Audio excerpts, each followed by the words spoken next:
त्रिगर्त देश का राजा सुशर्मा गौओं को हरण करने में सफल रहा था, किंतु पांडवों और विराट की सेना ने उससे उन्हीं गायों को पुनः हरण कर लिया। इस युद्ध में कौन कौन किससे लड़ा और वह युद्ध कितना भयंकर था, जानते हैं इस अध्याय में। आप सभी से अनुरोध है कि यदि आप इन वीडियोस को लाइक, शेयर या सब्सक्राइब नहीं भी कर सकते तो इन्हें पूरा अवश्य सुनें। वैशंपायन जी कहते हैं, भारत उस समय सूर्यास्त हो चुका था एवं रात्रि आ गई थी, अतः सब लोग धूल से तो आवृत थे ही, अंधकार से भी आच्छादित हो गए। अतः प्रहार करने वाले सैनिक सेना का व्यूह बनाकर कुछ देर तक युद्ध बंद करके खड़े रहे। इतने में ही अंधकार का निवारण करते हुए चंद्रदेव का उदय हुआ। उन्होंने उस रण क्षेत्र में क्षत्रियों को आनंद प्रदान करते हुए उस रात्रि को निर्मल अंधकार शून्य बना दिया। अतः प्रकाश होने से पुनः घोर युद्ध प्रारंभ हो गया। उस समय युद्ध के आवेश में योद्धा एक दूसरे को देख नहीं रहे थे। तदनंतर त्रिगर्तराज सुशर्मा ने अपने छोटे भाई के साथ रथियों का समूह लेकर चारों ओर से मत्स्यराज विराट पर धावा बोल दिया। फिर वे क्षत्रिय शिरोमणि दोनों बंधु रथों से कूद पड़े और हाथ में गदा ले क्रोध में भरकर शत्रु सेना के रथों की ओर दौड़े। वे दोनों मतवाले सांडों, मदोन्मत्त गजराजों, एक ही हाथी पर आक्रमण करने वाले दो सिंहों तथा युद्ध के लिए उद्वत वृत्रासुर एवं इंद्र के समान जान पड़ते थे। दोनों के बल और उत्साह समान थे। दोनों ही एक जैसे पराक्रमी और एक से ही अस्त्र शस्त्रों के ज्ञाता थे। युद्ध करने की कला में वे दोनों ही वीर अत्यंत निपुण थे। इसी प्रकार उन सब की वे सेनाएं भी कुपित हो गदा, तलवार, खड़ग, फरसे और भलीभांति तेज किए हुए तीखे धार वाले पासों अर्थात भालों से प्रहार करती हुई एक दूसरों पर टूट पड़ी। त्रिगर्त देश के स्वामी राजा सुशर्मा ने अपनी सेना के द्वारा मत्स्यराज की सेना को मथ डाला और बलपूर्वक उसे परास्त करके महापराक्रमी मत्स्य नरेश विराट पर चढ़ाई कर दी। उन दोनों भाइयों ने पृथक पृथक विराट के दोनों घोड़ों को मारकर उनके पार्श्वभाग की रक्षा करने वाले सिपाहियों तथा सारथी को भी मार डाला और उन्हें रथहीन करके जीते जी ही पकड़ लिया, जैसे कामी पुरुष किसी युवती को बलपूर्वक पकड़ ले। वैसे ही सुशर्मा ने राजा विराट को पीड़ित करके पकड़ लिया और उनको शीघ्रगामी वाहनों से युक्त अपने रथ पर चढ़ाकर वह चल दिए। अतिशय बलवान राजा विराट जब रथहीन होकर पकड़ लिए गए, तब त्रिगर्तों द्वारा अत्यंत पीड़ित हुए मत्स्य देशीय सैनिक भयभीत होकर भागने लगे। उनके इस प्रकार अत्यंत भयभीत होने पर कुंतीपुत्र युधिष्ठिर ने शत्रुओं का दमन करने वाले महाबाहु भीमसेन से कहा, महाबाहो, त्रिगर्तराज सुशर्मा ने मत्स्यराज को पकड़ लिया है। उन्हें शीघ्र छुड़ाओ, जिससे वे शत्रुओं के वश में न पड़ जाएं। हम सब लोग उनके यहां सुखपूर्वक रहे हैं और उन्होंने हमें सब प्रकार की अभिष्ट वस्तुएं देकर हमारी भलीभांति सत्कार किया है। अतः भीमसेन, तुम्हें उनके घर में रहने के उपकार का बदला चुकाना चाहिए। भीमसेन बोले, महाराज, आपकी आज्ञा से मैं इन्हें सुशर्मा के हाथों से छुड़ा लूंगा। आज आप शत्रुओं के साथ युद्ध करते समय मेरे महान पराक्रम को देखें। मैं अपने बाहुबल का भरोसा करके लड़ूंगा। राजन, आज आप भाइयों सहित एकांत में खड़े होकर अब मेरा पराक्रम देखें। यह सामने जो महान वृक्ष है, इसकी शाखाएं बड़ी सुंदर हैं। यह तो मानो गदा के ही रूप में खड़ा है। अतः मैं इसी को उखाड़कर इसके द्वारा शत्रु दल को मार भगाऊंगा। वैशंपायन जी कहते हैं, राजन, यह कहकर भीमसेन मदोन्मत्त गजराज की भांति उस वृक्ष की ओर देखने लगा। तब धर्मराज युधिष्ठिर ने अपने वीर भ्राता से कहा, भीमसेन, ऐसा दुस्साहस न करो, इस वृक्ष को खड़ा रहने दो। यदि तुम इस महावृक्ष को उखाड़ने का अतिमानुष अर्थात मानवों के लिए असाध्य कर्म करोगे तो सब लोग पहचान लेंगे कि यह तो भीम है। अतः भारत, तुम किसी दूसरे मानवोचित आयुध को ही ग्रहण करो। धनुष, शक्ति, खड्ग अथवा कुठार, जो भी मनुष्योचित अस्त्र शस्त्र तुम्हें ठीक लगे, जिससे तुम दूसरों द्वारा पहचाने ना जा सको, वही लेकर राजा को शीघ्र छुड़ाओ। ये महाबली नकुल और सहदेव तुम्हारे रथ के पहियों की रक्षा करेंगे। तुम तीनों भाई युद्ध में एक साथ मिलकर महाराज विराट को छुड़ाओ। वैशंपायन जी कहते हैं, राजन, युधिष्ठिर के उक्त आदेश पर महान वेगशाली महाबली भीमसेन ने शीघ्रतापूर्वक एक उत्तम धनुष हाथ में ले लिया। फिर तो जैसे मेघ जल की धारा बरसाता हो, उसी प्रकार वे वेगपूर्वक बाणों की वर्षा करने लगे। तदनंतर भीमसेन भयंकर कर्म करने वाले सुशर्मा की ओर दौड़े और विराट की ओर देखते हुए सुशर्मा से बोले, अरे खड़ा रहे, खड़ा रहे।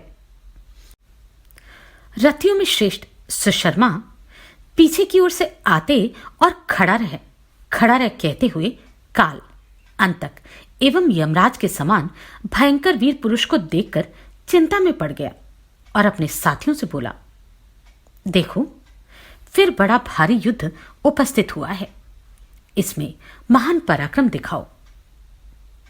ऐसा कहकर सुशर्मा भाइयों सहित धनुष उठाए लौट पड़ा।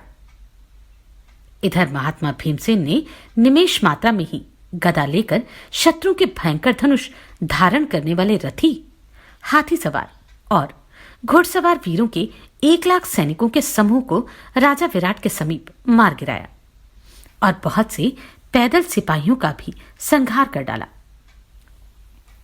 ऐसा भयानक युद्ध देखकर रणोन्मत्त सुशर्मा मन ही मन सोचने लगे, जान पड़ता है मेरी सेना बुरी तरह मारी जाएगी, क्योंकि मेरा दूसरा भाई भी पहले से ही इस विशाल सैन्य समुद्र में डूबा हुआ दिखाई देता है। ऐसा विचार कर वह कान तक खींचे हुए धनुष के द्वारा युद्ध के लिए उद्युत दिखाई देने लगा। सुशर्मा बार बार तीखे बाणों की झड़ी लगा रहा था। यह देख संपूर्ण मत्स्य देशीय योद्धा त्रिगर्तों के प्रति कुपित हो दिव्य अस्त्र प्रकट करते हुए अपने रथों के घोड़ों को आगे बढ़ाने लगे। पांडवों को त्रिगर्तों की ओर रथ दौड़ाते देख मत्स्य वीरों की वह विशाल वाहिनी भी लौट पड़ी। विराट के पुत्र श्वेत अत्यंत क्रोध में भरकर बड़ा अद्भुत युद्ध करने लगे। कुंती पुत्र युधिष्ठिर ने 1,000 त्रिगर्तों को मार गिराया। भीमसेन ने 7,000 योद्धाओं को यमलोक का दर्शन कराया। नकुल ने अपने बाणों से 700 सैनिकों को यमराज के घर भेज दिया और पुरुषों में श्रेष्ठ प्रतापी वीर सहदेव ने युधिष्ठिर की आज्ञा से 300 शूरवीरों का संहार कर डाला। तदनंतर महारथी सहदेव त्रिगर्तों की उस महासेना का संहार करके अत्यंत उग्र रूप धारण किए हाथ में धनुष ले सुशर्मा पर चढ़ गए। तत्पश्चात महारथी राजा युधिष्ठिर भी बड़ी उतावली के साथ सुशर्मा पर धावा बोलकर उसे बाणों द्वारा बारंबार बीनने लगे। तब सुशर्मा ने भी अत्यंत कुपित हो बड़ी फुर्ती के साथ 9 बाणों से राजा युधिष्ठिर को और 4 बाणों से उनके चारों घोड़ों को बीन डाला। राजन, फिर तो शीघ्रता करने वाले कुंतीपुत्र भीम ने सुशर्मा के पास पहुंचकर उत्तम बाणों से उसके घोड़ों को मार डाला। साथ ही उसके पृष्ठ रक्षकों को भी मारकर कुपित हो उसके सारथियों को भी रथ से नीचे गिरा दिया। सुशर्मा को रथहीन हुआ देखकर राजा विराट के चक्र रक्षक सुप्रसिद्ध वीर मदिराक्ष भी वहां आ पहुंचे और त्रिगर्त नरेश पर बाणों से प्रहार करने लगे। इसी बीच में बलवान राजा विराट सुशर्मा के रथ से कूद पड़े और उसकी गदा लेकर उसी की ओर दौड़े। उस समय हाथ में गदा लिए राजा विराट बूढ़े होने पर भी तरुण के समान रणभूमि में विचर रहे थे। इसी बीच में मौका पाकर त्रिगर्तराज भागने लगा। उसे पलायन करते देख भीमसेन बोले, राजकुमार लौट आओ, तुम्हारे युद्ध से पीठ दिखाकर भागना उचित नहीं है। इसी पराक्रम के भरोसे तुम विराट की गौ को बलपूर्वक कैसे ले जाना चाहते थे? अपने सेवकों को शत्रुओं के बीच में छोड़कर क्यों भागते और विषाद करते हो? भीमसेन के ऐसा कहने पर रथियों के युद्ध का अधिपति बलवान सुशर्मा खड़ा रहे ऐसा कहते हुए सहसा भीमसेन पर टूट पड़ा। परंतु पांडुनंदन भीम तो भीम ही थे। वे तनिक भी व्यग्र नहीं हुए, अपितु रथ से कूदकर सुशर्मा के प्राण लेने के लिए बड़े वेग से उसकी ओर दौड़े। तब सुशर्मा फिर भाग चला और पराक्रमी भीमसेन त्रिगर्तराज को पकड़ने के लिए उसी प्रकार उसका पीछा करने लगे जैसे सिंह छोटे मृगों को पकड़ने के लिए जाता है। सुशर्मा के पास पहुंचकर भीमसेन ने उसके केश पकड़ लिए और क्रोधपूर्वक उसे उठाकर पृथ्वी पर दे मारा। तत्पश्चात उसे वहीं रगड़ने लगे। इससे सुशर्मा विलाप करने लगा। उस समय भीमसेन ने उसके मस्तक पर लात मारी और उसके पेट को घुटनों से दबाकर ऐसा घूसा मारा कि उसकी सारी आघात से पीड़ित होकर राजा सुशर्मा मूर्छित हो गया। त्रिगर्तों का महारथी और वीर सुशर्मा जब रथहीन होकर कैद कर लिया गया, तब वह सारी त्रिगर्त सेना भय से व्याकुल हो तितर बितर हो गई। तदनंतर पांडु के महारथी पुत्र सुशर्मा को परास्त करने के पश्चात सब गांव को लौटाकर और लूट का सारा धन वापस लेकर चले। वे सभी अपने महाबाहुबल से संपन्न, लज्जाशील, संयम पूर्वक व्रत पालन में तत्पर महात्मा तथा विराट का सारा कलेश दूर करने वाले थे। जब वे सब राजा के सामने आकर खड़े हुए तब भीमसेन बोले, यह पापाचारी सुशर्मा मेरे हाथ से छूटकर जीवित रहने योग्य तो नहीं है, परंतु मैं कर ही क्या सकता हूं। हमारे महाराज सदा के दयालु हैं। इसके बाद भीम राजा सुशर्मा का गला पकड़कर ले आए। उस समय वह लाचार होकर उनके वश में पड़ा था और छूटने के लिए छटपटा रहा था। कुंती पुत्र भीम ने सुशर्मा को रस्सियों से बांधकर रथ पर रख दिया। उसके सारे अंग धूल में सने थे और चेतना लुप्त सी हो रही थी। इसके बाद भीम ने रणभूमि में स्थित राजा युधिष्ठिर के पास जाकर उन्हें राजा सुशर्मा को दिखलाया। भीम युद्ध में अत्यंत सुशोभित होते थे। पुरुष श्रेष्ठ राजा युधिष्ठिर सुशर्मा को इस दशा में देखकर हंसे और भीमसेन से बोले, इस नराधम को छोड़ दो। उनके ऐसा कहने पर भीम महाबली सुशर्मा से बोले, मूर्ख, यदि तू जीवित रहना चाहता है तो उसका उपाय बताता हूं। मेरी बात सुन। तुझे संसदों और सभाओं में जाकर सदा यही कहना होगा कि मैं राजा विराट का दास हूं। ऐसा स्वीकार हो तो तुझे जीवन दान दूंगा। युद्ध में जीतने वाले पुरुषों का यही नियम है।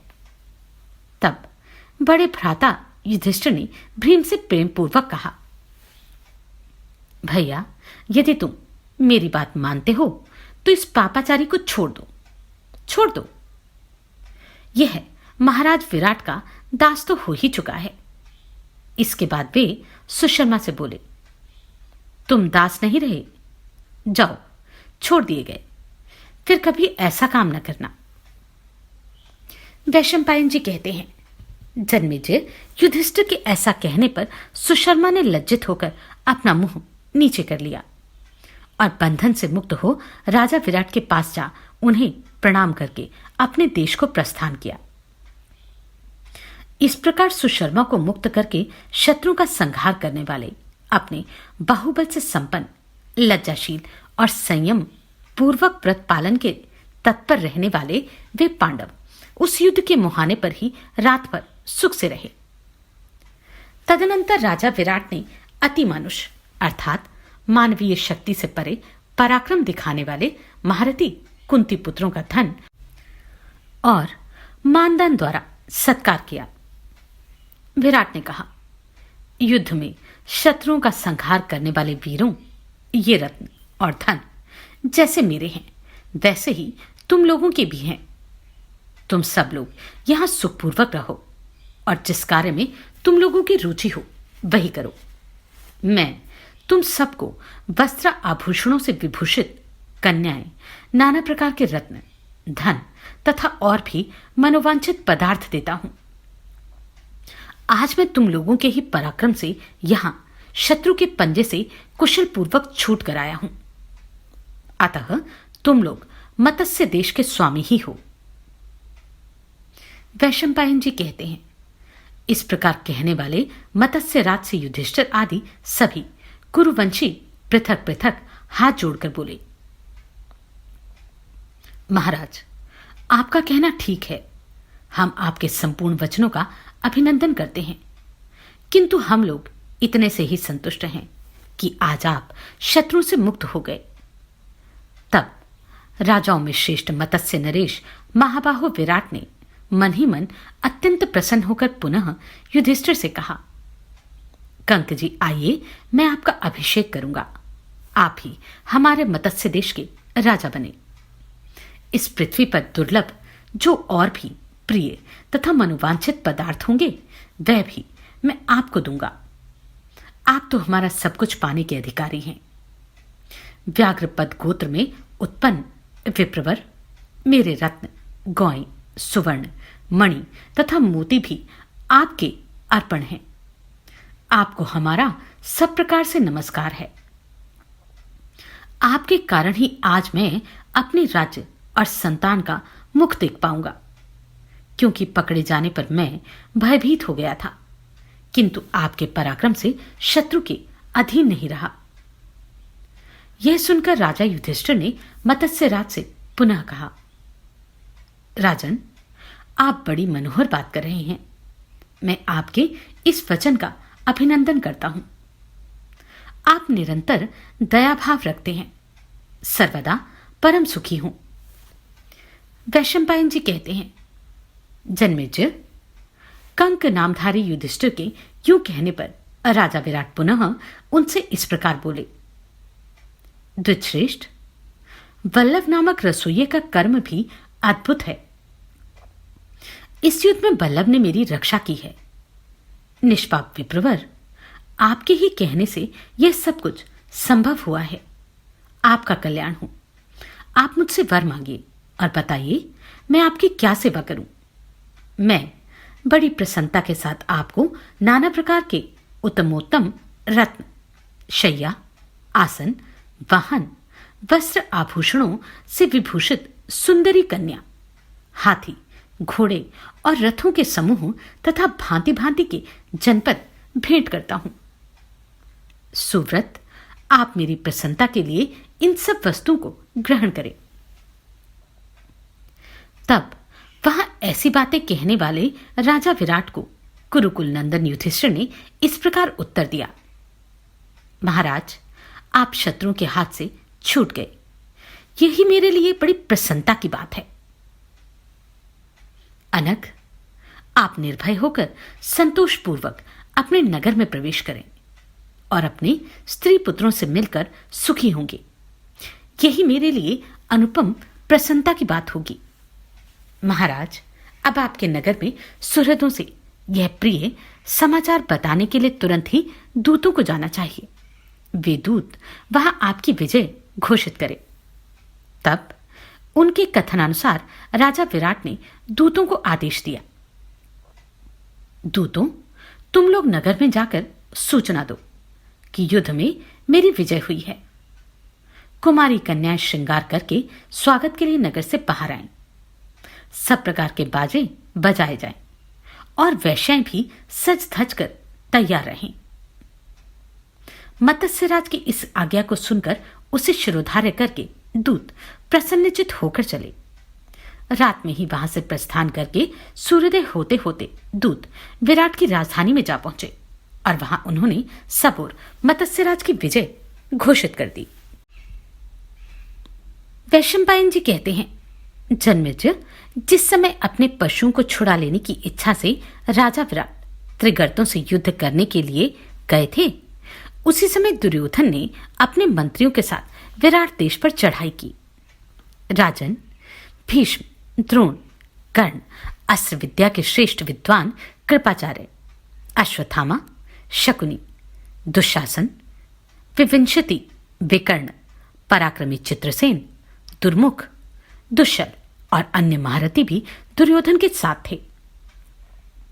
इन सब ने राजा विराट के मत्स्य देश में आकर उनकी गोष्ठों में भगदड़ मचा दी और बड़े वेग से बलपूर्वक गौधन का अपहरण करना आरंभ किया।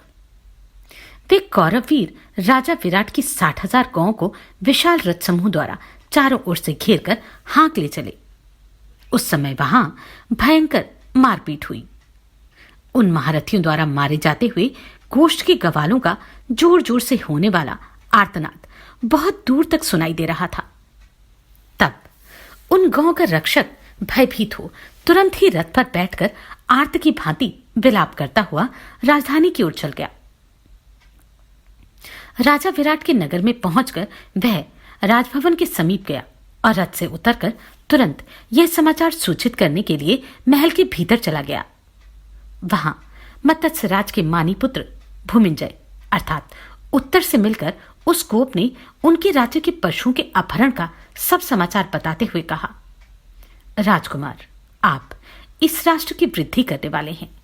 आज कौरव आपकी 60,000 गांवों को हाँक ले जा रहे हैं। उनके हाथ से उस गौधन को जीत लेने के लिए उठ खड़े हुए। राजपुत्र, आप इस राज्य के हितैषी हैं, अतः स्वयं ही युद्ध के लिए तैयार होकर निकलिए। मत्स्य नरेश ने अपनी अनुपस्थिति में आपको ही यहां का रक्षक नियुक्त किया है। वे सभा में आपसे प्रभावित होकर आपकी प्रशंसा में बड़ी बड़ी बातें किया करते हैं। उनका कहना है, मेरा यह पुत्र उत्तर मेरे अनुरूप शूरवीर और इस वंश का भार वहन करने में समर्थ है। मेरा यह लाडला बेटा बाण चलाने तथा अन्य अस्त्रों के प्रयोग की कला में भी निपुण, सदा युद्ध के लिए उद्यत रहने वाला और वीर है। उन महाराज का यह कथन आज सत्य सिद्ध होने दीजिए।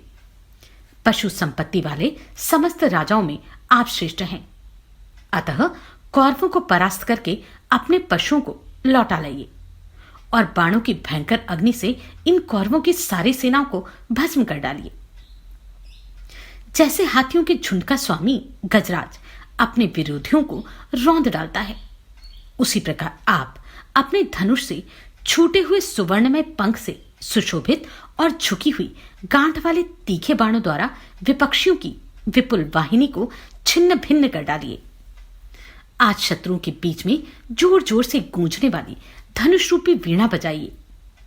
पाश अर्थात प्रत्यंचा बांधने के दोनों सिरे, उसके उपधान अर्थात खूंटियां हैं। प्रत्यंचा तार है, धनुष उसका दंड है और बाण ही उससे झंकृत होने वाला वर्ण अर्थात स्वर है।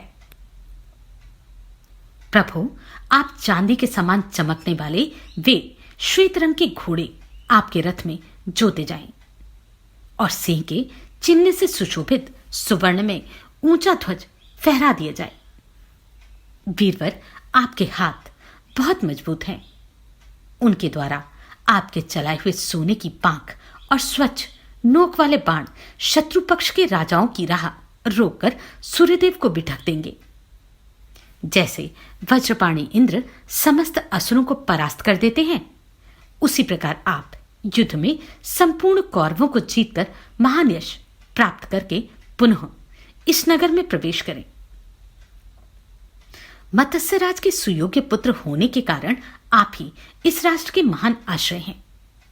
जैसे विजयी वीरों में श्रेष्ठ अर्जुन पांडवों के उत्तम आश्रय हैं, उसी प्रकार आप भी निश्चय ही इस राज्य के निवासियों की परम गति है। हम सभी मत्स्य देशवासी आज आपको पाकर ही गतिमान हैं। वैशंपायन जी कहते हैं, राजन, इस प्रकार राजकुमार उत्तर अंतःपुर में स्त्रियों के बीच में बैठा था। वहीं उस गोपाध्यक्ष ने उससे वे निर्भय बनाने वाली उत्साहजनक बातें कहीं। अतः वह अपनी प्रशंसा करता हुआ इस प्रकार कहने लगा, उत्तर ने अपनी प्रशंसा में क्या कहा? शायद उत्तर ने इससे पहले कोई इतना बड़ा युद्ध नहीं लड़ा था। देखें उसने इस युद्ध में क्या किया। आप सभी को कोटि कोटि साधुवाद। आपने इन वीडियोस को इतना प्रेम दिया। नमस्कार, मैं आभा शर्मा जावास। यदि आपको मेरा ये प्रयत्न सराहनीय लगा हो तो मुझे सब्सक्राइब करके प्रोत्साहित करें।